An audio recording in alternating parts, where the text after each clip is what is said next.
Bonsoir, nous traitons ensemble de la conduite à tenir de première intention face aux hémorragies en situation de pratique quotidienne. Sont donc exclues les pratiques de seconde intention comme la ligature vasculaire ou l'embolisation qui sont réservées la plupart du temps au milieu hospitalier. Il faut avant tout se placer dans les bonnes conditions pour examiner le patient, ce qui veut dire qu'il faut l'installer ou le réinstaller au fauteuil afin de pouvoir éclairer et aspirer.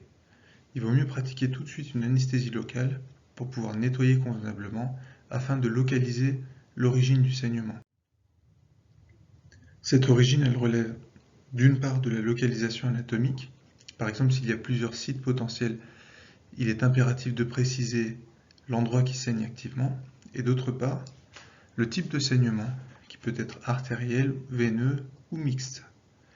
À ce stade, je vais ouvrir une parenthèse pour parler des hématomes qui sont, comme vous le savez, des saignements non extériorisés, qu'il est pourtant très important de ne pas négliger en raison des conséquences loco-régionales qui sont potentiellement graves. Alors j'ai retrouvé une vidéo qui est intéressante et les commentaires sont également très instructifs.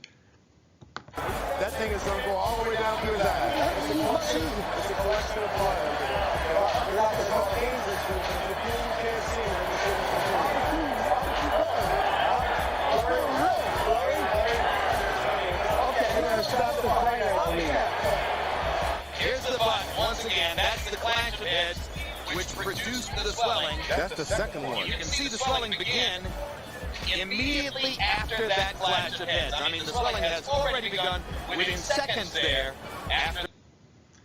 Donc là, comme vous l'avez entendu dans le commentaire, la différence entre l'hématome et l'œdème, c'est que l'hématome se constitue à vue d'œil quasiment en quelques minutes, tandis que l'œdème, lui, prend beaucoup plus de temps, c'est quelques heures ou quelques jours pour se mettre en place. Donc là, c'est un hématome qui est supraorbitaire gauche, sur un traumatisme multi-artériel, et donc c'est très aggravé par la pression et le pouls qui sont élevés lors d'un effort physique. Un autre exemple d'hématome frontal ici, par un mécanisme similaire. Alors en fait, au cabinet, nous, on peut y être confronté de façon surprenante, même suite à une simple injection d'anesthésique lorsqu'elle se fait en situation intravasculaire, de façon involontaire bien sûr.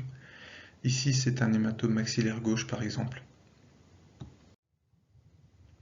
Enfin, vous avez ici deux images d'hématomes du plancher buccal qui peuvent conduire à l'asphyxie, vous savez, et donc qui font suite à des interventions de routine, la mise en place d'implants ici en situation symphysaire.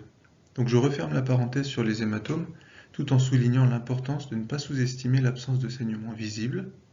Même à la suite d'un incident sur un acte de routine, prenez vraiment le temps, surtout si le patient décrit une douleur anormale, de le surveiller pour détecter précocement la constitution de ce type d'hématome.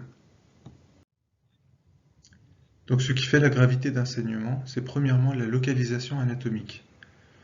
La gorge ou le plancher par exemple, c'est bien plus dangereux que la lèvre, même si ça peut être plus spectaculaire au niveau de la lèvre.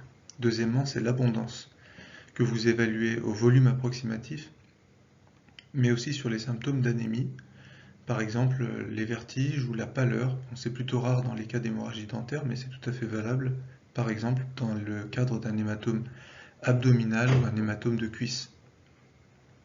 Troisièmement, c'est plus grave chez les patients dont la coagulation de base est perturbée. Et quatrièmement, c'est plus grave si vous avez déjà une hémoglobinémie basse ou une mauvaise perfusion du muscle cardiaque. L'arrêt du saignement, il peut se faire soit immédiatement en brûlant la zone hémorragique, c'est l'électrocoagulation, soit en optimisant l'hémostase naturelle, ou soit même spontanément, à condition de laisser un temps biologique minimum. Bon, parfois, il vaut mieux attendre quelques minutes en comprimant, plutôt qu'en se précipitant pour cautériser, par exemple, près du nerf lingual, ce qui risque de créer une séquelle sensitive au long cours. La première chose à faire, c'est d'essuyer les résidus sanguins, de faire rincer la bouche à l'eau froide ou de sucer un glaçon, et de comprimer 10 minutes montre en main. Alors, pas de précipitation, la plupart des saignements vont s'interrompre d'eux-mêmes à condition de leur laisser un temps biologique minimum, qui est d'environ 7 minutes. Ensuite, si vous en disposez, vous pouvez utiliser l'électrocoagulation, notamment si c'est une petite artériole qui a un jet pulsatile, ça réduit les risques de saignement secondaire, ou alors simplement placer un hémostatique comme du collagène ou de la cellulose, et suturé. Là, il est important de rappeler que tous les hémostatiques n'agissent pas de la même façon. Par exemple, l'hexacil ne va pas agir instantanément, il va simplement retarder la dégradation du caillot sanguin. Et au final, toutes ces techniques vont viser à la constitution d'un caillot sanguin stable.